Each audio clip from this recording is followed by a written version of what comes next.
متلازم نفع الله بهم وبعلومهم وبكم في دارين آمين ببركة الفاتحة.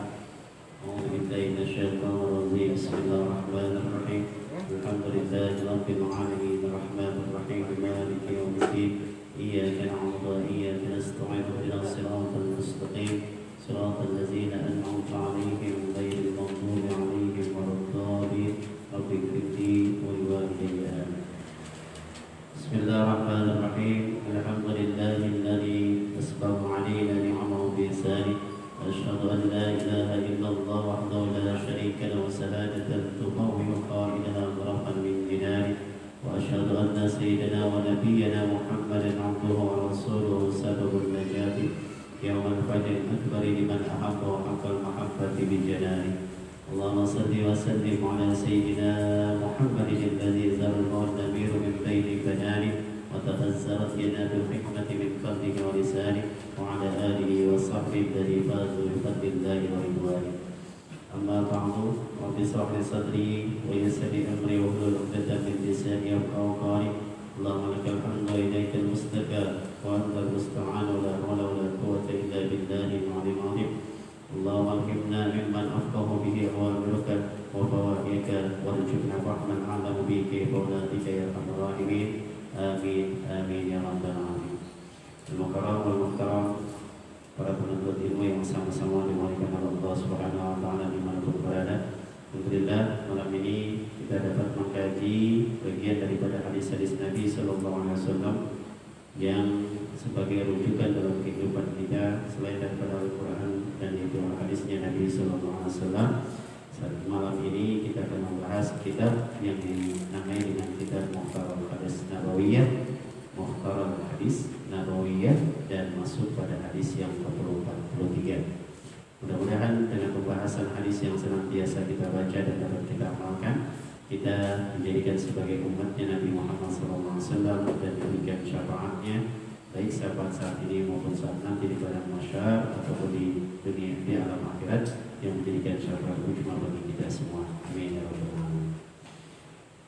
Langsung pada tertuju kitab kita dan masuk pada hadis yang 43, masih dalam pembahasan hal-hal yang dicintai oleh Allah Subhanahu wa taala ataupun dicintai oleh baginda Rasulullah sallallahu alaihi wasallam.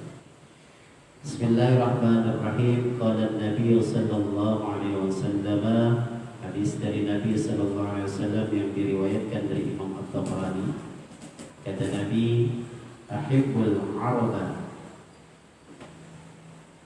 li salatin, ahibbul araba li salasin, cintailah bangsa Arab, cintailah orang Arab, cintailah bahasa Arab disebabkan karena 3. Ingat, bahasa paling banyak kata kosakatanya hanya bahasa Arab. Kadang-kadang satu kalimat bisa bermakna banyak. Dan bahasa Arab ini adalah bahasa yang paling indah, sehingga Nabi memberikan sebuah momentum kepada kita, cintailah al-Arab, bisa bahasa Arab, bisa bangsa Arab, bisa bahasa-bahasa Arab dengan disebabkan karena 3. Apa dasar kita diperintahkan untuk mencintai Arab, bahasa Arab? Li'anni Arabiyyun, sesungguhnya kata Nabi, saya orangnya orang Arab. Saya berasal dari bangsa Arab, maka cintailah orang Arab. Mungkin kalau Nabi bukan berasal dari orang Arab, nggak seganteng apa yang kita bayangkan. Mungkin kalau Nabinya bukan bangsa Arab, mungkin bahasa-bahasa yang lain pun kurang daripada dominan yang kurang baik. Maka kata Nabi, salah satu syarat kita diperintahkan cinta dengan bahasa Arab disebabkan karena Nabi kita Muhammad SAW itu berasal dari bangsa Arab. Insyaallah. Makanya ketika kita mentelaah dan mengkaji sejarah, tidak ada Nabi yang dilahirkan di sekitaran Ka'bah kecuali Nabi Muhammad SAW. Sekali lagi, tidak ada Nabi yang dilahirkan di sekitaran Ka'bah yang rumahnya di samping dengan dekat Ka'bah kecuali Nabi Muhammad Sallallahu Alaihi Wasallam. Maka dari situlah kita senang dengan bangsa Arab. Bahkan tujuan akhir daripada orang Islam, tujuan akhir daripada kita orang-orang yang beriman tidak afdol kalau kita belum berangkat umroh atau haji. Sekali lagi, belum afdol kita sebagai orang Islam maupun beriman kalau kita belum berangkat umroh ataupun haji. Maka karena itu berdoalah dan memohon kepada Allah, ya Allah jangan wafatkan kami, jangan wafatkan keluarga kami, jangan wafatkan saudara-saudara kami sebelum Kau datangkan kami, Kau berangkatkan kami ke kota suci Mekah Mukarramah dan Al-Madinatul Munawwarah. Makanya kadang-kadang saya suka jadi imam tuh kalau sholat subuh di hari Jumat mengulantunkan kalimat doa, Allahumma yassir lana, ya Allah permudahkanlah kami, wabil khusus jamaah Masjid Nurul Hasan, ziarah al-Makkah wal Madinah wal Masjidil Haram, warjukna salamata wal afiyah bijahid Nabi Muhammad sallallahu alaihi wasallam. Ya Allah permudahkanlah kami, khususnya jamaah orang yang sering rajin sholat di Masjid Jami'ul Hasan. Berangkat ke mana? Berangkat ke Mekah dan ke Madinah. Untuk apa? Dengan tujuan beribadah kepada Allah dan untuk sebagai pengampunan dosa-dosa yang pernah kita lakukan. Mudah-mudahan dengan tata cara kita bertawaf, dengan tata cara kita bersa'i sampai berakhir dengan tahallul, wukuf semuanya, Allah ampuni dosa-dosa kita. Yuk, jadi salah satu syarat kita untuk bercinta dengan bangsa Arab atau bangsa Arab disebabkan karena Nabi kita orang Arab. Maka kalau ada Nabi yang ngaku dari selain Arab, misal Muljam Ghulam Ahmad yang beberapa tahun yang lalu mengaku sebagai Nabi yang palsu berasal dari bangsa India, bahasanya bahasa India, aneh. Jadi kalau di zaman sekarang ada orang ngaku Nabi, aneh. Ada orang ngaku Nabi adalah orang aneh. Padahal kata Nabi, "Inni Arabiyyun." Saya orang Arab. Kalau ada yang ngaku sebagai Nabi bukan dari bangsa Arab, orang aneh. Yang kedua, sebab musafir kita diperintahkan cinta dengan al-Arab wal Qur'an Arabiyyun. Bahasa Al-Quran adalah bahasa Arab. Dari kalimat Bismillahirrahmanirrahim sampai akhir daripada surah An-Nas semuanya berbahasa bahasa Arab. Maka lebih bagus seperti itu. Makanya kalau orang yang sudah belajar bahasa Arab biasanya mempelajari bahasa-bahasa yang lain agak mudah. Kalau antum belajar bahasa Inggris akan mudah didapat, tapi ketika belajar bahasa Arab agak sulit didapat. Tapi kalau orang yang sudah belajar bahasa Arab dari segi nahwunya, sorofnya, semuanya balaghahnya, itu belajar kosakata manapun akan mudah. Karena bahasa Arab itu bahasa yang paling banyak maknanya dan banyak kosakatanya. Jadi bahasa Al-Quran adalah bahasa Arab. Tidak ada bahasa Al-Quran yang bukan bahasa Arab. Nah, selain bahasa Al-Quran yang bahasa Arab disebut dengan bahasa azam. Apa itu bahasa azam? Bahasa yang selain bahasa Arab namanya bahasa azam. Bahasa Inggris, bahasa Indonesia, bahasa India, bahasa Eropa, semuanya itu disebut dengan bahasa azam. Bahasa selain daripada bahasa Arab. Yang ketiga, kita diperintahkan bahwasanya mencintai al-Arab wa kalama ahlul jannati fil jannati Arabiyyun. Dan berbicaranya dan dialognya ahli surga di dalam surga dengan bahasa Arab. Ustaz, saya gak pernah belajar bahasa Arab di Indonesia. Ketika saya masuk surga emang bisa bahasa Arab? Bisa. Allah permudah lisan kita. Makanya untuk bisa masuk surga, yuk belajar bahasa Arab. Oleh karena itu saya tekankan sama teman-teman semuanya, kalau memang antum belum bisa untuk belajar nahwunya, belum bisa belajar bahasa Arabnya, setidaknya baca Quran, lihat terjemahannya. Itu termasuk orang yang belajar bahasa Arab. Bismillahirrahmanirrahim. Artinya apa? Bismillah, dengan nama Allah. Ar-Rahman, yang Maha Pengasih. Ar-Rahim, yang Maha Penyayang. Itu pun disebut dengan belajar bahasa Arab. Maka dengan kategori seperti ini, hukumnya yang diperintahkan Nabi menjadi sunnah muakkad kalau kita cinta dengan bahasa Arab. Pertanyaan dalam kubur bahasa Arab. Walaupun yang meninggal orang non Arab, ketika dia masuk ke dalam kubur pertanyaan tetap bahasa Arab. Gak mungkin ketika yang masuk ke dalam kuburan orang Indonesia lantas malaikat bertanya dengan bahasa Indonesia, tetap dengan bahasa Arab. Bahkan pertanyaan malaikat munkar wa nakir sudah ada bocoran saat ini. Marrabbuka wa man nabiyuka. Itu bocoran. Tapi tidak semua orang yang bisa menjawab kecuali orang-orang yang dikehendaki oleh Allah dan yang diberikan amal yang baik waktu dia melakukan perbuatan itu. Walaupun pertanyaannya udah ada bocoran, tapi belum tentu semua hamba Allah bisa menjawab, dan itu pun menggunakan bahasa Arab. Pertanyaannya, lalu kalau baca doa bagusan bahasa Arab atau bahasa Indonesia? Atau bahasa kita sendiri? Kalau bicara tentang doa, maka lebih bagusnya bacalah doa yang dipahami oleh yang membaca. Jadi kalau antum baca doa dengan bahasa Arab tapi nggak paham apa yang diminta, kurang baik. Tapi kalau ada orang yang cuma amin, lantas yang berdoa paham dengan maknanya, itu lebih baik. Jadi kalau ada yang bertanya, lebih afdal mana membaca doa dengan bahasa Arab ataupun dengan bahasa yang selain bahasa Arab? Maka yang dijawab bukan bahasa Arab, bukan bahasa selain Arab, tapi yang bagus adalah berdoalah sesuai yang bisa dipahami. Berdoalah sesuai bisa dipahami. Misal, antum ketika malam sholat tahajud, doa sholat tahajud antum nggak hafal. Oh ya, saya bisa ada catatannya. Baca doanya, lantas pelajari maknanya. Atau kita nggak membaca doa yang dianjurkan dalam sholat sunnah tahajud, maka bagusnya kita menggunakan bahasa Indonesia. Jadi kalau pertanyaan doa, lebih bagus mana bahasa Arab dengan bahasa non selain bahasa Arab? Yang jawabannya adalah bahasa yang dimengerti oleh yang meminta daripada permintaan kepada Allah Subhanahu wa Ta'ala.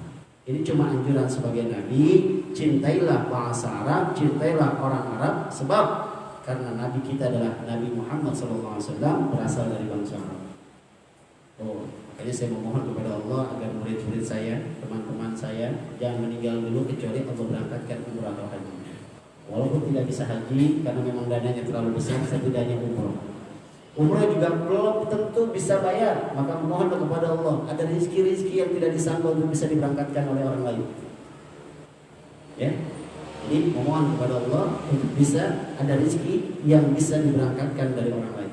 Sebab orang berangkat haji, berangkat umroh karena 3 hal. Orang bisa berangkat haji dan atau berangkat umroh disebabkan karena 3 hal. 1, karena nasab. Nasab ini, nasabnya emang dari keturunan wali, orangnya orang berada, misal orang tuanya dulu adalah ketua rombongannya haji, dari nasabnya ada jalurnya. Maka orang yang dari nasab mudah-mudahan bisa diberangkatkan haji oleh saudaranya atau orang tuanya atau engkongnya. Ada lagi yang disebabkan karena nisab, harta. Hartanya banyak, kapanpun dia berangkat bisa sekali umroh. Sebab kalau haji ada waktu yang ditentukan, tapi kalau umroh kapanpun bisa bagi orang yang hartanya lumayan banyak. Yang ketiga karena nasib. Ini yang kita cari. Turunan kagak ada, duit kagak punya, tapi nasibnya baik. Nasibnya baik, tiba-tiba ada yang mau berangkatin. Ada yang berangkatin, insyaallah. Ayo, mau berangkat umroh? Iya, ya udah, urusin semuanya. Nanti saya nggak ada duitnya bang, saya ngurus semua. Itu nasib tuh. Allah ya kirim. Siapa yang sangka? Tiba-tiba ada orang yang ingin berangkatkan. Maka ada cerita teman-teman saya, ada tukang urut yang diberangkatin umroh. Ceritanya, ada orang kaya yang hampir tiap minggu itu diurut sama si A. Diurut, besok diurut lagi. Orang kabarnya sampai dia 2 tahun ngurut orang kaya itu. Satu hari, orang kaya itu dapat panggilan untuk berangkat umroh. Lalu dia berpikir, kalau saya pegawai nanti siapa yang ngurutin saya di sana ya? Apa yang terjadi? Daripada dia susah nyari tukang urut, akhirnya tukang urut itu yang secara logika nggak bisa berangkat karena tidak punya nisab dan nasab, maka kata orang kaya, yaudah sekalian saya bayarin. Nasib kan? Nasib. Maka jangan pernah putus asa. Walaupun kita dinilai misalnya bahkan menurut kita nggak mungkin berangkat haji dan umroh, tapi kalau dalam pandangan Allah, saya bilang tidak ada yang mustahil ketika Allah mengabulkan doa-doa kita. Ada tukang bayam berangkat umroh. Tukang bayam berangkat umroh, keren nggak? Keren. Bayam berapa sih harganya? Satu ikat paling 1.500, tapi bisa berangkat umroh. Dia cabut bayamnya, dia jual tanahnya. Dia cabut bayamnya, dia jual tanahnya. Berapa hektar? 2 hektar. Oh pantas tukang wayang bisa berangkat umroh. Disebabkan karena jual tanahnya. Jadi memohonlah kepada Allah dengan hati yang yakin dan yakinkan bahwa Allah selalu menerima daripada doa-doa yang dipanjatkan oleh hamba-Nya. Dan mudah-mudahan kita semua diberangkatkan oleh Allah untuk haji atau umroh ke kota suci Mekah maupun ke kota Madinatul Munawwarah. Maka kesimpulannya, yuk cintai bahasa Arab, cintai bangsa Arab dengan dalil bahwasanya Nabi kita Nabi Muhammad berasal dari bangsa Arab, bahasa Al-Quran adalah bahasa Arab, dan bahasa ahli surga adalah bahasa Arab. Makanya di surga, salamun qawlan min rabbir rahim. Salam dari malaikat, salam sejahtera, salam selamat buat kamu yang sudah masuk surga. Malaikat yang berdialog, nyambut ahli surga. Pakai bahasa apa? Bahasa Arab. Ya, jadi kalau antum belum bisa belajar nahunya, belum bisa belajar syarafnya, setidaknya belajar bahasa Arab melalui konteks Al-Quran yang dibaca dan cari terjemahannya. Tiap hari, walaupun hanya beberapa hari. Paham sampai sini? Paham? Mudah-mudahan paham. Hadis yang selanjutnya, hadis ke-44. Kata Nabi, riwayat dari Ahmad dan Imam Baihaqi, ihtarisu minan nasi bisu'iz zanni. Hati-hati, ini bahaya. Ini banyak orang yang puasa, menjaga puasanya jangan sampai batal puasanya. Hal-hal yang bisa membatalkan puasa mungkin tidak bisa paham.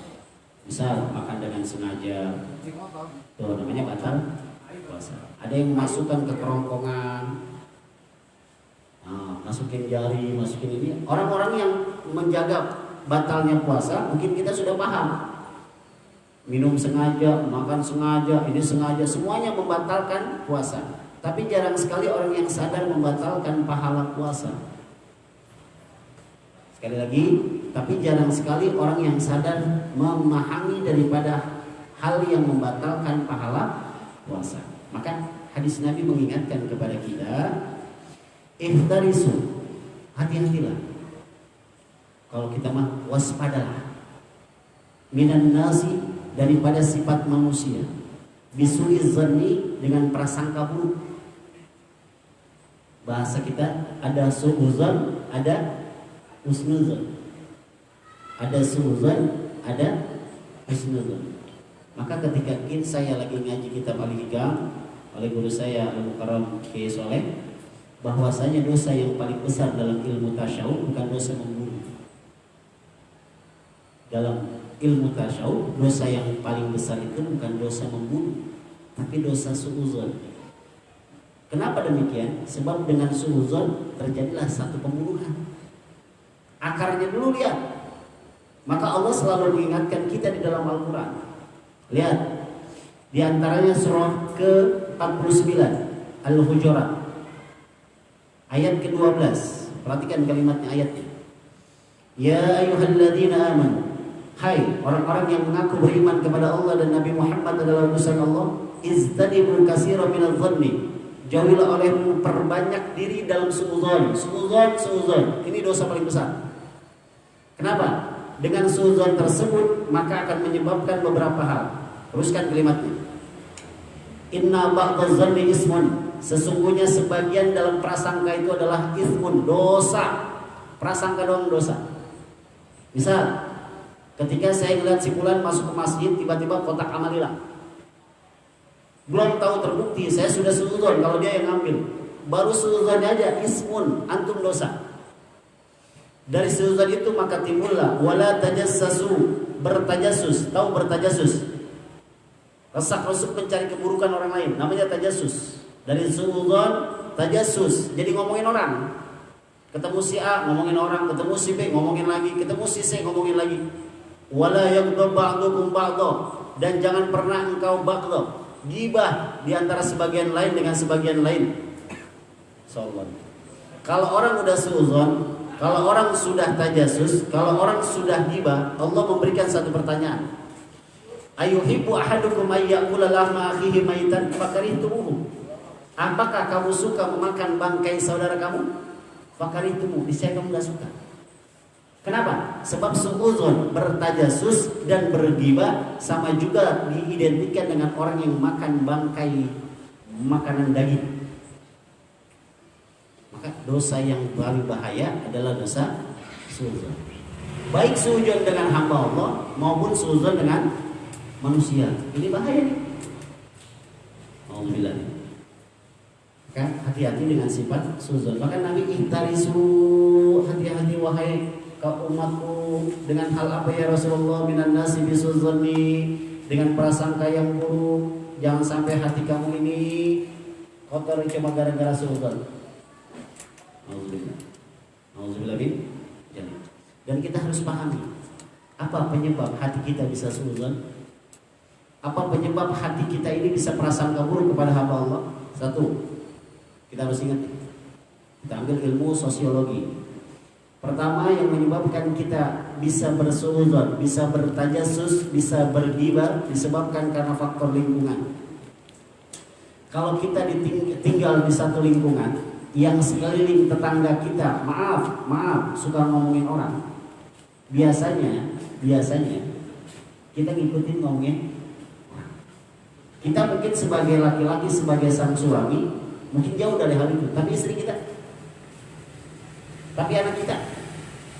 Maka dengan tanpa sengaja pun yang dikhawatirkan kita menganggap diri kita puasa Ramadan, ketelepasan ghibah, ketelepasan tajasus, maka dianggapnya pahala puasanya hilang di mata Allah Subhanahu wa taala. Ini bahaya. Kedua, faktor keyakinan. Iya dia memang begitu. Iya dia mah, padahal belum tentu terjadi. Maka harus dijaga hati kita jangan sampai timbul sifat suudzon. Yang ketiga, yang menyebabkan kita suudzon, tajasus dan ghibah, pertahanan diri. Kadang-kadang ada orang yang maling teriak maling kalau bahasa filosofinya. Padahal dia yang salah, tapi untuk mempertahankan diri agar dia tidak merasa salah, dia lemparkan pada orang lain sehingga dia menyebutkan dengan kalimatnya suudzon kepada orang lain padahal dia yang berbuat salah. Itu bahaya. Maka maaf, kalau kita belajar hakikat tentang sholat Allahu Akbar, kenapa kita harus tetap menjaga hati, gitu kan? Kenapa kita harus begini, ada yang begini, itu semuanya benar. Dalam pandangan hadis benar. Yang penting sedekap ini punya makna apa? Jaga hati kita. Lagi sholat jaga hati kita.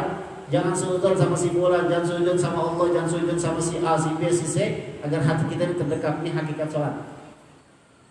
Maka kalau sudah mempertahankan diri, kalau sudah salah, jangan mempertahankan diri, tapi akui kesalahan. Akui kesalahan, urusan selesai kata Allah. Yang penting memperbaiki diri. Yang keempat, yang menyebabkan faktor suudzon diskriminasi. Hati-hati nih ya. Biasanya dalam lingkungan sosial, dalam lingkungan bermasyarakat, ada yang namanya diskriminasi ketika si A yang berbuat salah, Allah ya Karim, sampai selebar kampung, sampai selebar ini, padahal kesalahan dia cuma sedikit banget. Padahal kesalahan cuma sedikit. Maka kalau bahasa kita jangan sampai kita suudzon, sebab suudzon ini akan menimbulkan banyak hal-hal yang membuat diri kita jadi kotor hati kita. Jangan suudzon. Biasalah husnudzon, ganti dengan kalimat suudzon, husnudzon. Sul khotimah, husnul khotimah. Yang kelima, yang menyebabkan kita bisa bersuudzon, kurangnya ilmu. Maka orang yang terbaik adalah tidak berprasangka sebelum mengetahui hal yang kebenarannya. Sekali lagi, untuk menjaga itu semua daripada sifat suudzon, jangan pernah menyangka, tapi cari kebenarannya. Kalau memang ada masalah, panggil. Contoh, ketika Sayyidina Umar bin Khattab mengadukan sesuatu hal kepada Nabi SAW, beliau menghadap Nabi, ya Rasulullah, tadi saya bertemu dengan Sayyidina Abu Bakar As-Siddiq, tapi saya diem, saya tegur diem aja Rasul. Emang kamu tegur apa? Assalamualaikum. Terus Sayyidina Umar malah merasa sedih. Ini sahabat saya kenapa? Sahabat terbaik Rasulullah ini kenapa? Saya tegur kok malah diam? Timbul sebuah sifat. Ini kenapa? Kalau udah timbul kenapa itu bukan suudzon, tapi mencari kebenaran. Ini biasanya kan yang kayak gini nih, yang ketemu yang begitu, yang suudzon yang punya utang. Saya ketemu si A, Lah, bahaya nih. Yang punya utang, makanya kalau bisa, kalau ada temen yang cuma ngutang 100, 200, udah nggak usah ngutang, kasih aja dah. Ini gara-gara 100.000 persahabatan jadi hilang, dan sangka-sangkaan Allah ya Karim. Nah, ketika Sayyidina Umar bin Khattab mengadukan sesuatu kepada Rasulullah, Rasulullah nggak langsung membayar Sayyidina Umar, panggil Sayyidina Abu Bakar Siddiq, suruh sahabat yang lain panggil Sayyidina Abu Bakar Siddiq, dihadapkan Abu Bakar Siddiq. Wahai Abu Bakar, Umar mengatakan kamu katanya diam aja pas saat ditegur. Ada apa dan kenapa denganmu wahai Abu Bakar Siddiq? Perhatikan kalimat Abu Bakar. Ya Rasulullah, aku pernah mendengar hadismu. Siapapun yang mengucapkan salam lebih dahulu kepada saudaranya, maka akan dibangunkan bangunan di surga. Dan aku ingin bangunan surga itu untuk Umar bin Khattab. Nah, di sini Umar meluk Sayyidina Umar. Kata Sayyidina Abu Bakar, ya Rasulullah, saya pernah dengar hadis, kalau yang mengucapkan salam lebih dahulu kepada saudaranya, maka akan dibangunkan bangunan di surga. Dan saya pengen Umar yang saat ketemu saya, Umar yang mengucapkan assalamualaikum kepada saya, dan saya sebenarnya tidak diam aja Rasul, sebab saya jawab waalaikumsalam warahmatullahi wabarakatuh, tapi saya langsung jalan.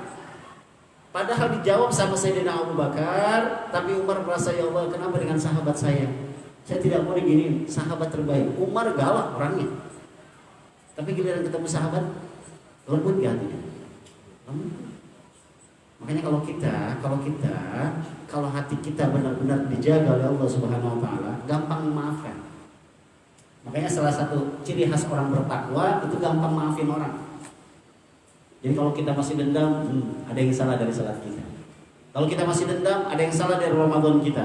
Misal kita kemarin marahan sama si A, udah Ramadan masih marahan, ada yang salah di Ramadan. Puasa kita yang salah, bukan Ramadannya. Misal si A berbuat salah, lantas sudah Ramadan masih disalahin juga, ada yang salah di Ramadan kita. Katanya sering baca Quran, katanya sering sholat malam, katanya itikaf, ada yang salah dari itikaf kita. Kenapa? Sebab masih ada dendam. Sebab ciri khas orang bertakwa itu diantaranya sosialnya tinggi. Karena kita baca, kita bahas yang satu hari. Yang kedua, bahwasanya gampang memaafkan orang lain, gampang maafin orang lain. Kalau kita masih susah maafin orang lain, ada yang salah dari puasa kita. Nauzubillah min dzalik. Maka kalau saya boleh katakan, Lebaran itu sebenarnya bukan salaman. Salaman itu hanya sebagai simbolis. Kalau Anda sudah bertemu dengan saya, kapan ketemunya? Kemarin saya sudah salaman sama Anda. Tapi orang terbaik adalah dia selalu memohonkan ampun kepada Allah ketika dia selesai sholatnya. Dia memohonkan ampun kepada saudara-saudaranya ketika dalam sujudnya. Itu orang terbaik namanya. Sebelum dia berbuat salah, dia sudah maafin. Dia berbuat salah, udah dia nggak anggap salah. Makanya saya heran kalau ada saudara yang musuhan sampai 3 hari. Saya mau nggak bakalan negorin dia. Allah ya Karim. Kata Allah, saya maha pengampun. Innallaha ghafurur rahim. Sesungguhnya Allah maha pengampun lagi maha penyayang. Kita sesama hamba musuhan sampai dendam. Nauzubillah. Nauzubillah bin dzalik. Apa sebabnya itu? Disebabkan karena kurangnya ilmu. Ya, kalau kita sebagai orang-orang taklim, kalau kita sebagai orang-orang yang cinta ilmu, maafkan kesalahan saudara kita dan juga maafkan kesalahan orang yang belum berbuat salah. Bisa? Buktinya kita mohon sama Allah. Allahumma inna nas'aluka ridhaka wal jannah. Ya Allah, sesungguhnya kami memohon ridho-Mu. Ya kan? Yang disebut pertama kali Allahumma inna nas'aluka ridhaka wal jannah. Kalau Engkau sudah ridho, maka semuanya saya maafin ya Allah. Bukankah Nabi ketika ditimpain oleh para penduduk Taif, Nabi mengatakan, ya Allah, saya disakitin begini, saya ditimpain begini, wa anta radin, selama Engkau redha saya ikhlas ya Allah. Jadi yang dicari adalah keridhaan Allah, bukan pujian manusia, bukan hinaan manusia. Maka kalau orang yang sudah Ramadannya sudah berhasil mencapai tingkatan takwa, dihina, dipuji, diapain pun gak ngaruh sama manusia. A muji si B gak ngaruh, A menghina si B gak ngaruh. Kenapa? Wa anta radin, saya minta keridhaanmu ya Allah. Manusia mau saya kayak gini, mau begini, itu diantaranya karena kurangnya ilmu, maka timbullah sifat-sifat suudzon. Paham sampai sini? Maka mudah-mudahan Allah angkat setelah puasa kita. Lihat hati kita tenang gak? Lagi puasa tenang gak? Tenang. Besok mau sahur pakai apa? Belum ada, tapi tenang. Besok mau buka puasa pakai apa? Belum ada, tapi tenang. Jadi ketenangan itu mewujudkan kita hilangnya penyakit-penyakit hati yang mudah-mudahan dijadikan sebagai hamba Allah yang bertakwa setelah usai Ramadan saat ini. Maka mudah-mudahan juga Allah angkat daripada penyakit suudzon dalam diri kita. Maka 5 penyebab tadi, 1 faktor lingkungan, 2 keyakinan yang salah, 3 pertahanan diri yang kadang-kadang kita yang salah tapi lebih banyak menyalahkan orang lain. Yang 4 diskriminasi, jangan mentang-mentang kita akrab sama dia baik sama kita, ketika dia salah kita ngebelain orang, jangan. Yang 5 kurangnya ilmu, kemungkinan karena sebab ini yang paling fatal, karena orang yang kurangnya ilmu biasanya akan banyak menyalahkan orang lain. Itu harus kita jaga. Paham? Maka dalam surah Al-Hujurat surah ke-49 ayat 12 ini dapat kita pahami kalau orang yang sudah suudzon pasti tajasus. Tajasus itu selalu mencari keburukan orang lain, dan kalau orang udah tajasus pasti ghibah. Ini harus kita hindari apalagi Ramadan. Karena ghibah ini dapat menghilangkan pahala puasa kita. Nauzubillah, semuanya. Paham? Tadi harus paham. Jangan suudzon. Jangan suudzon.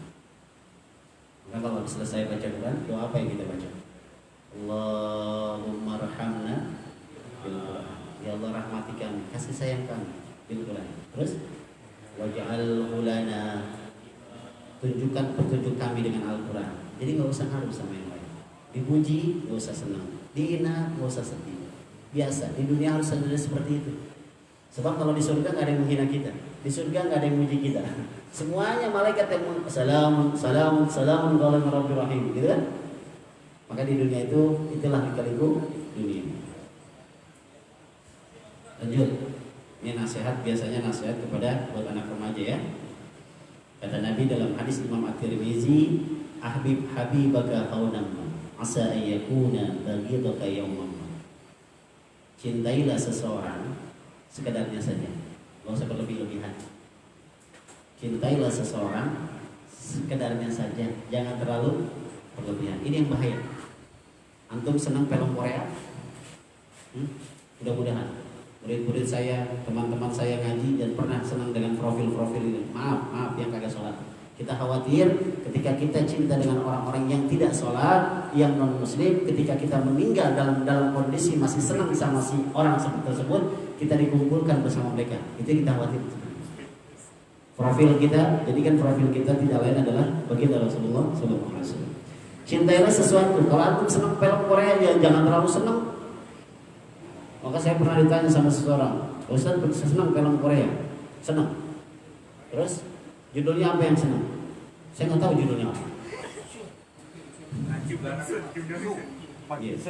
Kalau boleh bercanda, saya senang kalau Piala Dunia itu kalau tim Asia lawan tim Eropa. Karena saya pernah ingat Korea pernah mengalahkan Jerman. Tapi kalau untuk filmnya ada satu film yang pernah saya tonton, tapi saya judulnya nggak tahu. Yang film jadi zombie yang di kereta. Saya suka itu. Bahkan 2 kali saya nonton. Yang saya pikirkan ketika nonton, apakah manusia ini akan seperti ini nanti ya?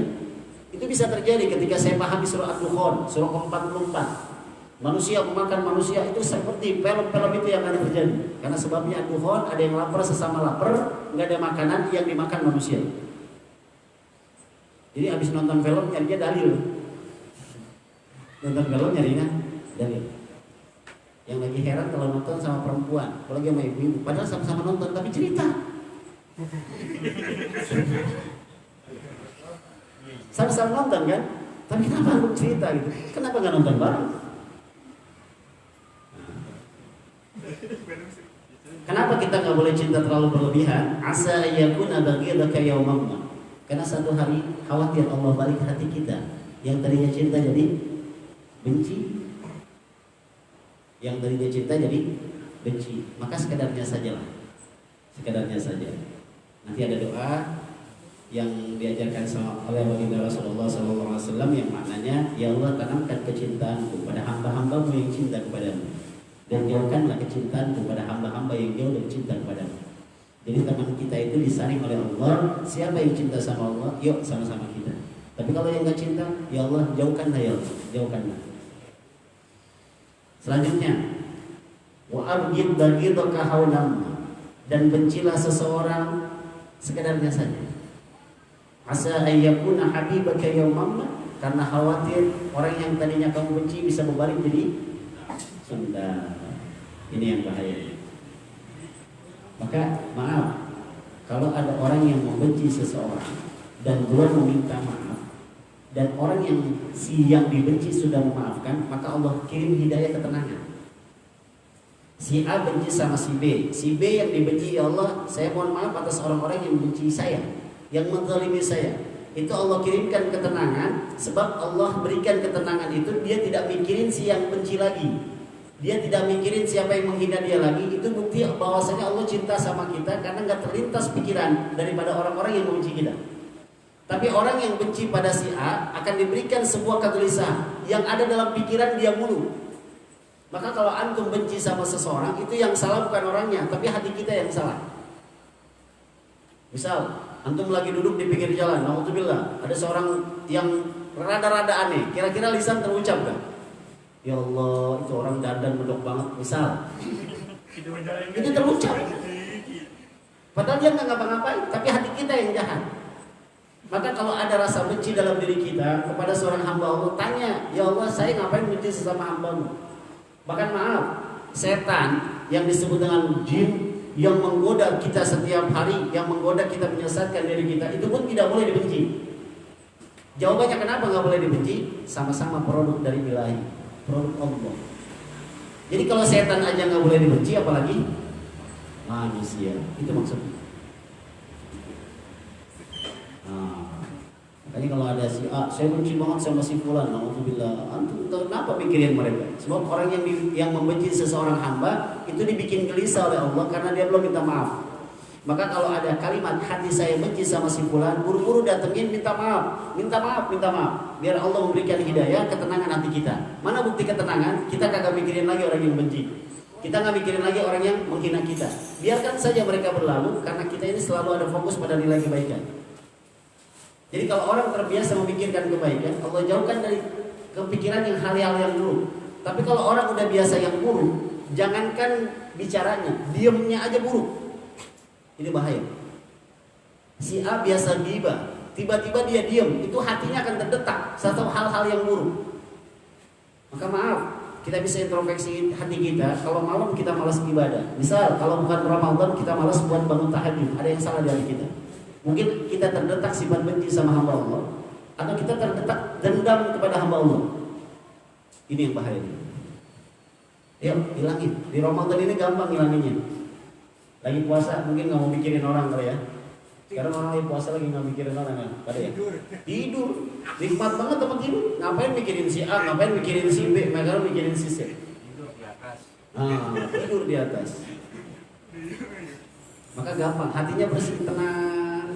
Yang nggak tenang itu kalau ada kebencian, asal ngelihat sakit.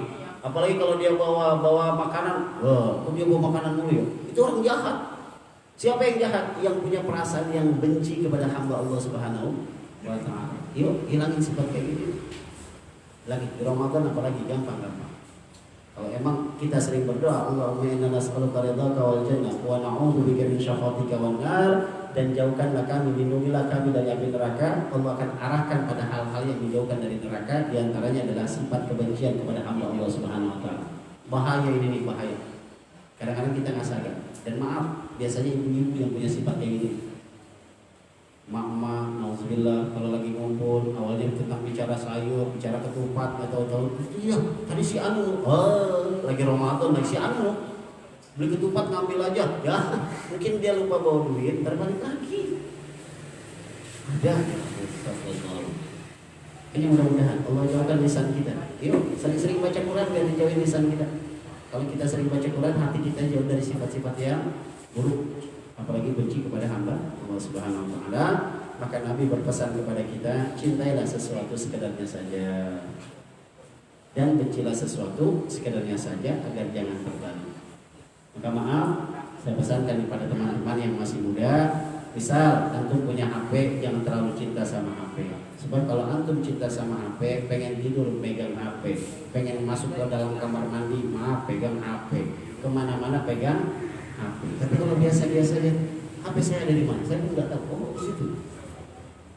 Ya, cintailah sekedarnya saja. Kalau emang kita baca misalnya Jalaluddin Ar-Rumi dengan bahasa-bahasa syairnya, cinta sejati itu adalah cinta yang mendoakan seseorang pada orang lain. Jadi kalau antum senang dengan si A, senang dengan si B, cinta yang hakiki itu ketika antum dalam beribadah, ya Allah ampuni dia ya Allah, ya Allah ampuni kesalahan-kesalahan dia, jadikanlah dia anak-anak yang soleh dan soleha. Jadi kalau bukti cinta yang sejati, mendoakan ketika dia tidak dalam kondisi tahu.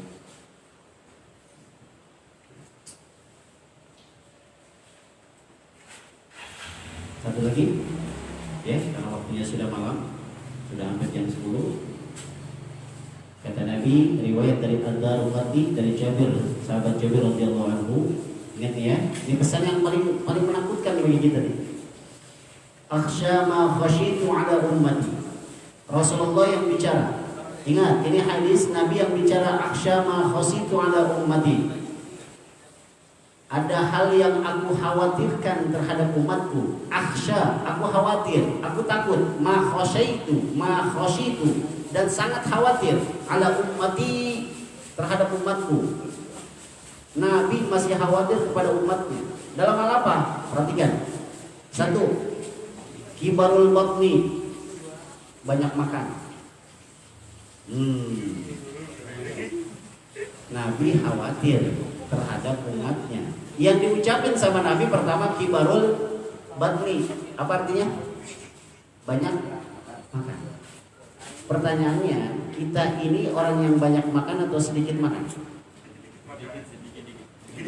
Nah, sedikit-sedikit makan. Allah ya karim. Buka puasa Allah Akbar, udah minum es. Ada es kelapa, ada es campur, ada es cendol. Ntar ketemu gorengan, lontongnya 3, gorengannya 3. Sholat maghribnya, ntar kalau udah pada selesai semua baru sholat maghrib. Ada satu kisah Imam Malik radhiyallahu anhu. Di antara 4 mazhab, Imam Malik namanya, gurunya Imam Syafi'i. Ketika beliau sedang berbuka puasa dihidangkan oleh murid-muridnya, dan di hadapan beliau banyak makanan yang begitu nikmat. Sesampai di tempatnya, beliau berhadapan dengan makanan malah meneteskan air mata. Nangis, bu, seorang guru nangis, dikasih makanan enak nangis. Sampai duduk maghrib, beliau hanya baca doa. Kok yang udah maghrib kok guru belum makan? Diam aja. Muridnya, gurunya belum makan, gak berani duluan makan, malah nangis. Ditanyalah ada seorang murid, wahai guruku, kenapa kau dari tadi nangis? Padahal sudah azan maghrib tiba, sudah waktunya berbuka. Apa jawaban Sayyidina Umar? Wahai murid-muridku, Rasulullah itu sedikit makan, ibadahnya banyak. Sedikit makan, ibadahnya banyak. Saya dihidangkan makanan sebanyak ini, saya malu dengan Rasulullah. Tuh. Saya malu dengan Rasulullah. Jadi kalau antum banyak makan silakan, tapi ibadahnya banyak juga. Ini yang harus saya kasih kuncinya. Banyak orang yang tujuan makan untuk mengenyangkan perut, itu salah. Makan yuk, kenapa? Saya lapar. Itu orang yang tujuannya buat mengenyangkan perut. Tapi ada orang-orang yang pilihan Allah, makan itu hanya sekedar buat menguatkan tulangnya ketika berdiri dalam kondisi ibadah kepada Allah Subhanahu wa taala. Contoh, Nabi buka puasa dengan 3 butir kurma. Sholatnya baca rakaat pertama 4 juz 5 halaman. Saya ulangi, Nabi kalau buka puasa dengan 3 butir kurma. Tapi kalau bicara sholat sunnahnya, sholat sunnah misal tarawihnya 1 rakaat 4 juz 5 halaman.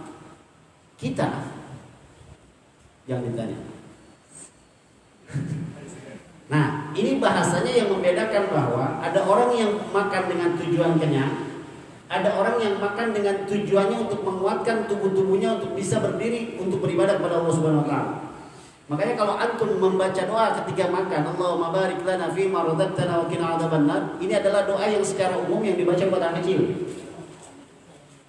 Ayo anak-anak kita baca bareng, Allahumma barik lana fima razaqtana wa qina adzabannar. Ya Allah, berikanlah keberkahan dan rezeki yang Kau berikan kepada kami, dan jauhkanlah kami dari makanan ini, dari api neraka, gitu kan? Tapi ada orang-orang yang punya amalan yang berbeda, yang ketika makan, misal pakai bahasa Indonesia, ya Allah, aku makan ini makanan yang saat ini perut saya dalam kondisi seperti ini, dan untuk menguatkan ibadah kepadamu. Jadi ada orang yang habis berbuka puasa, tarawihnya malas, ada yang salah di makanannya. Ya, jadi sekali lagi kalau antum pengen makan jangan niat kenyang, niatnya untuk menguatkan ibadah, biar semuanya fungsional tubuh itu bergerak semua. Pernah lihat saya makan banyak? Hah? Oh, saya makannya banyak. Saya makan sesuap-sesuap, nggak pernah banyak. Jadi sesuap-sesuap saja makan. Dan jangan sepiring.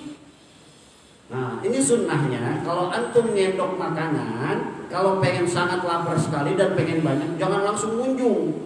Itu makruh hukumnya. Karena saking laparnya sampai munjung. Orang lihatnya serem. Coba aja. Alhamdulillah. Maka kalau pengen makan dalam kondisi lapar, makannya ntar nambah tapi sedikit dulu. Misal kesunahan ketika kita menghadiri pernikahan seseorang, kan ada makan prasmanan tuh. Makannya jangan terlalu banyak, malu. Itu sunnahnya sedikit nasinya, perbanyak lauknya. Ini maka agak nasinya banyak, lauknya banyak, sampai munjung. Nih saya ulangi, sunnahnya ketika kita menghadiri prasmanan dan makan orang yang di prasmanan, sedikit nasinya, lauknya banyak. Kenapa demikian? Karena tukang masak akan bertanya, apakah lauk saya habis atau tidak? Dan tukang masak paling senang kalau masakannya itu habis, makanya lauknya perbanyak. Tapi masih lapar, ngambil lagi, nggak masalah. Yang makruh itu karena kita kondisi lapar, akhirnya nafsu dengan makanan munjung. Ini saya selalu kasih contoh di rumah. Kalau saya minta makan, ayo siapin makan dengan istri saya, terus nyendoknya banyak, nggak jadi makan. Sebab melihatnya udah nggak jadi, ngelihatnya udah begah, sehingga membuat kurang gairah makan. Tapi kalau ukuran sedang, kayak kemarin saya ada semur jengkol makan pade. Semur jengkol saya nafsu banget mau makan. Ya Allah, terawih kayaknya lemes. Makanya pas malam Jumat saya ngantuk. Kesalahan saya dalam makan karena nafsu saya sama semur jengkol gitu kan. Semur jengkol, sambalnya sambal pete lagi. Oh. Ya begitu. Jadi Nabi gak senang dan Nabi merasa khawatir. Yang pertama kibarul batni, banyak makan. Alhamdulillah, kurangin ya. Dan malam ini ketika makan niatkan buat menguatkan buat ibadah kepada Allah Subhanahu wa taala. Yang kedua, wa mudawamatun naum. Kebanyakan tidur. Oh. Nabi sedikit tidur, kita sedikit-dikit tidur. Oh. Ada yang membela saya, tapi malamnya tahajud Ustaz, malamnya itikaf. Nabi malamnya itikaf juga, tahajud juga, paginya perang. Jadi kalau kita boleh sampai Nabi jauh dah. Satu, orang yang banyak makan udah pasti doyan tidur. Wa mudawamatul naum. Kebanyakan tidur Nabi nggak senang. Emang kita semua ini kayaknya lagi ngomongin sama Nabi nih. Kita semua yang makanya almarhum guru saya, diantaranya almarhum Kiai Syafi'i Al-Jami Allah yarham, beliau ketika menerangkan kepada kami tentang satu pertanyaan dari teman-teman, wahai Kiai, kenapa Kiai bisa cerdas seperti itu? Bahkan banyak hafalan-hafalan yang masuk dalam tubuh Kiai. Kata Kiai, Tong, sebenarnya gua kagak pintar. Kiai Syafi'i Al-Jami Allah yarham yang di Kebayoran, yang kitabnya dipakai di kota Madinah, santri Madinah pakai kitab beliau. Dan beliau mengatakan, Tom, sebenarnya gua kagak pintar. Cuma kalau sepertiga malam gua bangun, gua sholat, gua mutolaah, baca kitab, gua ngafal. Sampai subuh gua ngafal. Besok ntar gua bisa sendiri gitu. Kagak pintar tapi hafalannya banyak. Nah, apa yang rahasianya Kiai? Satu, jangan banyak makan. Kedua, jangan banyak tidur. Pantes ini kita dijawab oleh Nabi. Nabi khawatir kepada umatnya. Satu, banyak makan. Kedua, banyak tidur. Yang ketiga yang Nabi khawatirin adalah wal kasalu, malas. Orang yang pasti banyak makan, banyak tidur pasti malas kan? Malas. Makanya maaf, wanita, maaf. Kadang-kadang ketika lagi head itu jiwa malasnya timbul. Mau ngapain main aja malas. Bahkan kalau mulai lelucon, wanita yang lagi sedang head bangunnya pagi, bangun jam 7. Ya dia tahu dia mau sholat subuh. Dia bangun lantas bawa anduknya tetap dibawa. Mandinya tetap waktu zuhur. Mandinya pas waktu zuhur. Jawabannya apa? Kodok. Kodok. Padahal malas. Wal kasalu. Itu bukan orang sini ya. Orang sana udah sini ya. Satu, banyak makan. Kedua, banyak tidur. Wal kasalu, malas. Makanya Nabi punya doa, Allahumma inni a'udzubika minal kasli. Ya Allah, jauhkanlah saya, jauhkanlah aku berlindung daripada sifat malas. Nabi sampai berlindung daripada sifat malas. Yang ketiga, yang keempat, wadoful yaqin, lemah keyakinannya. Banyak nanya nih, emang iya? Emang puasa bisa menyembuhkan penyakit? Emang iya? Emang sholat tarawih pahalanya banyak? Emang iya? Jadi jawab. Emang sholat tahajud bisa menenangkan hati? Nanya mulu. Itu orang yang wadoful yakin. Tanya, antum banyak makan ya? Emang kenapa? Kelihatan mabuk antum banyak makan. Jadi Nabi khawatir dari 4 kategori ini punya makna yang khusus. Nanti iseng-iseng kaji di rumah. Kenapa Nabi yang mengkhawatirkan ini? Ternyata banyak fungsinya. Banyak mudaratnya ketika orang banyak makan. Maka sesuatu yang paling saya benci adalah kekenyangan. Saya benci sama kekenyangan. Jadi kalau enggak sampai kerekek banget itu perut, gak usah makan. Dan kalau bisa makan hanya sepertiga. Makan hanya sepertiga. Sepertiga nasi, sepertiga kolak, sepertiga mie ayam. Ya banyak ini kan, bukan? Sepertiga ada bakso gitu kan. Allah ya karim. Ini Nabi khawatirkan kepada kita dan kita dapat nasihat dari Nabi. Mulai dapat nasihat ini, yang tadinya banyak makan kurangin makan. Alhamdulillah Ustaz, saya sudah kurang makan tapi banyak ngemil, sama aja. Yang kedua, jarangin tidur. Menurut ilmu kedokteran, tidur terbaik itu adalah 8 jam di waktu malam, gitu kan? Menurut ilmu kedokteran, yang terbagus tidur setelah zuhur adalah setengah jam, ya kan? Yuk kita balik ke hadis. Nabi memerintahkan umatnya buat tidur di ba'da zuhur itu cuma sekitar 15 menit. Habis zuhur, ingat, habis zuhur tapi sudah sholat zuhur. Habis zuhur tapi sudah sholat zuhur, tidur hanya 15 menit. Dan kita umpamakan dengan HP. HP itu kalau udah siang biasanya dicas. Dan jangan kelamaan ngecas. Sebab kalau kelamaan ngecas, akhirnya baterainya lowbat. Gitu kan? Maka tidur terbaik adalah 15 menit. Dan kalau tidur malam 8 jam menurut ilmu kedokteran. Tapi kalau bagi Nabi, tidurlah sebisa mungkin, diantaranya 4 jam dan sepertiga malam bangun untuk melaksanakan sholat tahajud. Maka 4 hal ini yang dikhawatirkan oleh baginda Rasulullah SAW mudah-mudahan tidak terjadi kepada kita semua. Sampai hadis di sini, mungkin ada pertanyaan, dipersilakan. Dari siapa itu?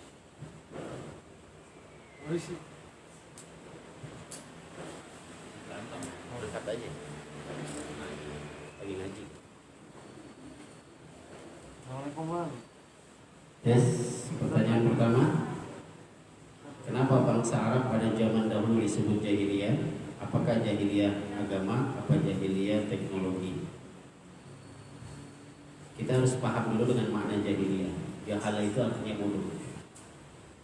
Jahalah itu artinya bodoh. Dan jangan bilang bahwasanya orang Arab itu jahiliyah karena tidak bisa ilmu pengetahuan. Bahkan mereka jago dengan bahasa sains. Mereka jago dengan bahasa ilmu dagang. Mereka jago dengan bahasa ilmu perkebunan. Banyak yang pintar dalam pengobatan, sakti mereka semua.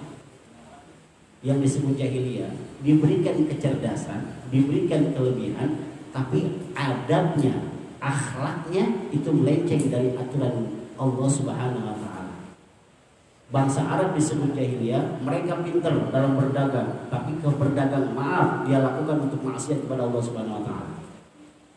Makanya dahulu ada sebuah kisah, setiap hari Jumat, dulu namanya bukan hari Jumat, hari kebanggaan bangsa Arab, bukan hari Jumat, Yaumul Ghuraba, hari kebangsaan bangsa Arab, yang setiap hari Jumat si pedagang ngumpul di depan Ka'bah, si ahli syair ngumpul di depan Ka'bah, si ahli sihir ngumpul di depan Ka'bah. Yang paling jago syairnya akan dituliskan di pintu-pintu Ka'bah. Yang paling jago ilmu sihirnya dijadikan sebagai patokan orang ahli sihir semuka bumi. Orang yang paling banyak keuntungan berdagang maka dinyatakan sebagai orang kaya. Ini jahiliyah, padahal pintar. Karena kepintaran yang di Allah karuniakan tapi akhlaknya tidak ada, maka itu yang disebut dengan jahiliyah, masa kebodohan. Makanya dengan bahasa bangsa jahiliyah itu diutusnya baginda Nabi dengan mengkultuskan diri. Innama bu'istu liutammima makarimal akhlak. Saya diutus bukan hanya untuk mengajarkan anda ilmu kedokteran. Saya diutus bukan mengajarkan anda buat ilmu berdagang. Ente udah pintar semuanya, tapi anda diutus. Ente kalau udah pintar, akhlak ingin diperbaiki. Maka misi Rasulullah diutus di dunia ini dengan kultus dirinya, innama bu'istu liyutammima makarimal akhlak. Yang kedua, apakah jahiliyah teknologi? Kalau teknologi dulu belum tentu ada, tapi ilmu sihirnya sangat jago. Bahkan mungkin antum pernah dengar cerita bahwasanya Nabi pernah disantet, gitu kan? Pernah diteluk. Karena ilmu sihirnya jago, walaupun teknologinya belum ada. Dulu belum ada yang namanya pesawat terbang. Maka perjalanan orang-orang Arab berangkat dari Mekah menuju Yaman, menuju Syria untuk berangkat berdagang, itu 1 minggu perjalanan menuju Syria atau Yaman, dan balik lagi itu 1 minggu, jadi 2 minggu. Dan itu menaiki onta. Belum ada yang namanya mobil. Jadi kalau bicara teknologi, kemungkinan jahiliyah itu tertuju pada akhlaknya, tapi teknologi dikesampingkan dahulu, bukan karena teknologinya. Yang kedua, apakah suudzon sama dengan hoak? Kalau suudzon itu belum tentu terjadi, tapi kalau hoak itu berita yang sudah tersebar tapi belum tentu kebenarannya. Dan hoak itu berita yang sudah diketahui. Hoak itu identik dengan dusta, al-kadzib. Tapi suudzon masih dalam tahap al-kadzib. Saya punya prasangka terhadap si Wahyu, itu namanya suudzon. Ternyata Wahyu itu tidak melakukan itu. Saya sudah berkata sama si fulan, namanya hoak. Misal, wah Wahyu ini yang ambil kotak amal. Misal, padahal itu belum terjadi. Saya sudah terucap, hoak itu sudah terucap, itu namanya hoak, dusta. Jadi kalau apakah sama suudzon dengan hoak? Tidak. Hoak adalah kedustaannya, suudzon adalah langkah untuk berbuat dusta. Yang ketiga, apakah pada zaman Nabi Al-Quran sudah tersusun 30 juz? Belum. Semasa Nabi Muhammad SAW 13 tahun di kota Mekah dan sisanya ada di Madinah, sehingga Al-Quran turun selama 22 tahun, 22 hari, 2 bulan, maka digenapkan menjadi 23 tahun dan belum ada Al-Quran yang berbentuk dengan mushaf. Masa mushaf itu adalah masa Sayyidina Abu Bakar Siddiq ketika menjadi khalifah. Saran idenya dari Sayyidina Abu Bakar Siddiq yang dijadikan ketua adalah Zaid bin Sabit, dan itu berlaku ketika Abu Bakar Siddiq meninggal, lantas khalifahnya Umar bin Khattab. Zaid bin Sabit diberikan tugas sampai Sayyidina Umar meninggal dunia, maka pada masa Sayyidina Utsman Al-Quran itu baru tersusun menjadi 30 juz, 114 surah. Dan saat itu belum ada barisnya. Masa mushaf Utsmani itu tersebar di 4 kota dan belum ada barisnya, sehingga umat Islam bacanya berbeda-beda. Qul a'udzu birabbin nasi bisa dibaca qul a'udzu birabbin nasa, qul a'udzu birabbin nasu. Maka saat Sayyidina Utsman bin Affan pada masa Sayyidina Ali bin Khattab sudah meninggal masa Sayyidina Ali, ada yang namanya tabi'in. Ada yang namanya Abul Aswad Az-Duwali. Abul Aswad Ad-Duwali, seorang ahli nahwu yang dikaruniakan oleh Allah untuk bisa membuat baris-baris Al-Quran. Dibikin baris oleh Abu Aswad Ad-Duwali, maka sampai sekarang baru tersusun mushaf yang ada barisnya, sehingga umat Islam tidak lagi berbeda dalam baca Al-Quran. Jadi pertanyaannya, apakah di masa Nabi sudah ada 30 juz? Belum. Di masanya adalah masa Sayyidina Utsman bin Affan, sehingga terkenal dengan mushaf Utsman. Yang terakhir, Assalamualaikum warahmatullahi wabarakatuh. Waalaikumsalam warahmatullahi wabarakatuh. Di awal melakukan kebaikan kita melakukan dengan ikhlas. Di pertengahan terjadi suatu masalah dan kita mungkin kebaikan. Aduh, bahaya. Kamu Wahyu, saya pernah kasih roti. Kalau kamu nggak saya roti, mati kamu kemarin. Itu bahaya. Pahalanya hilang. Otomatis pahala kita akan hilang dan akhirnya kita sadar bertaubat kepada Allah, dan pahala itu terhilang atau tidak, tetap hilang. Ikhlas itu dituntut sampai hari ayat kita. Wa ma umiru illa liya'budullaha mukhlishina lahu-d-din hunafa. Dan tidaklah diperintahkan kepada kita kecuali ikhlas, dan ikhlas itu dituntut sampai kita meninggal. Dituntut sampai kita meninggal. Maka orang yang buruk adalah orang yang mengungkit pemberian kepada hamba Allah. Tapi kalau ditanya apakah hilang? Hilang. Dan dengan bertaubat maka mudah-mudahan yang tadinya hilang pahala menjadi dosa, maka dosanya juga dihapus dan pahalanya tetap kondisi hilang. Dan sekali lagi jangan pernah mengungkit. Apa yang terjadi? Sayyidina Abu Bakar Siddiq radhiyallahu anhu pernah terjadi namanya hadis ifki. Pernah dengar? Yang Nabi Sayyidina Aisyah radhiyallahu anha, istri Nabi, itu pernah difitnah dengan salah satu sahabat berbuat mesum. Dan yang memfitnah itu adalah orang yang pernah ditopang dalam kehidupannya oleh Sayyidina Abu Bakar As-Siddiq. Ketika ketahuan sama Nabi, ini dia yang menyebarkan fitnah tentang Sayyidina Aisyah kepada si fulan. Maaf, saya tidak sebut sahabatnya si fulan. Apa kata Sayyidina Abu Bakar? Ya Rasulullah, saksikanlah bahwasanya orang ini pernah selalu saya topang kehidupannya. Kalau dia nggak punya duit saya kasih, kalau dia nggak punya makanan saya berikan. Maka gara-gara kayak gini saya nggak mau ngasih lagi ya Rasulullah. Apa kata Nabi? Jangan begitu. Tetap kamu berikan aja kebaikan. Kenapa wahai Rasulullah? Khawatir pahala kamu kemarin hilang. Nah, tetap. Mungkin dia hilang ketika menyebarkan fitnah. Kata Nabi. Kalau kata kita, bodo amat. Ya, dan pernah mungkin dan mudah-mudahan Allah jaga ini semua dari hati kita. Mudah-mudahan malam ini bermanfaat bagi pertemuan kita. Dan besok insya Allah akan terjadi malam takbiran sebagai hari kemenangan kita. Kita memohon kepada Allah Subhanahu Wa Taala amalan puasa kita, baca Quran kita, sholat malam kita, dan halal ibadah di bulan Ramadan diberikan penerimaan oleh Allah sehingga kita dinilai sebagai hamba yang bertakwa dan kita diberikan kesehatan baik sehat maupun zahir maupun batin, baik bagi keluarga kita juga dan saudara-saudara muslim kita, dan istiqomah dalam membaca Al-Quran walaupun sudah usai Ramadan. Dan yang kita harapkan kembali Allah berikan ketenangan kepada kita, dan nanti saat malam takbiran berkumandang Allah hapuskan semua dosa-dosa kita, sehingga saat besok sholat Idul Fitri Allah jadikan kita sebagai fitrah kembali seperti bayi yang baru lahir dari rahim seorang ibu. Jadi kalau nanti penilaian Ramadan apakah puasa kita diterima atau tidak, lihat hasilnya di setelah Ramadan. Ada orang yang habis Ramadan malas baca Quran. Ada orang yang habis Ramadan dia malas sholat malam lagi. Ada orang yang habis Ramadan bukannya kualitasnya meningkat malah turun. Mungkin ada yang salah dari Ramadan. Jadi kalau untuk mengukur diri kita, hasil daripada penataran Allah selama 1 bulan, hasilnya setelah Ramadan. Mungkin saat ini subuh bisa ramai, tapi besok setelah Ramadan, ayo kita lihat. Ya.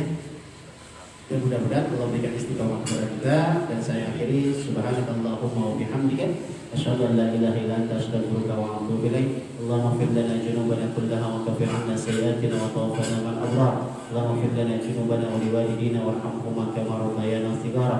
Allahumma arzuqna fahman nabiyyin wa hifdzal mursalin wa ilhamal malaikatil muqarrabin bi rahmatika ya arhamar rahimin. Allahumma akrimna bi nuril fahmi wa akhrijna min dhulumatil wahmi waftah lana abwaab rahmatik wansur 'alaina hikmatik ya arhamar rahimin.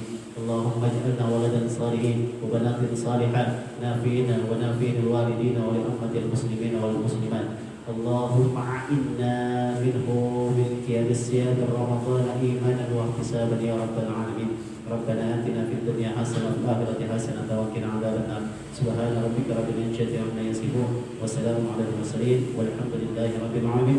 Billahi taufiq wal hidayah. Assalamualaikum warahmatullahi wabarakatuh.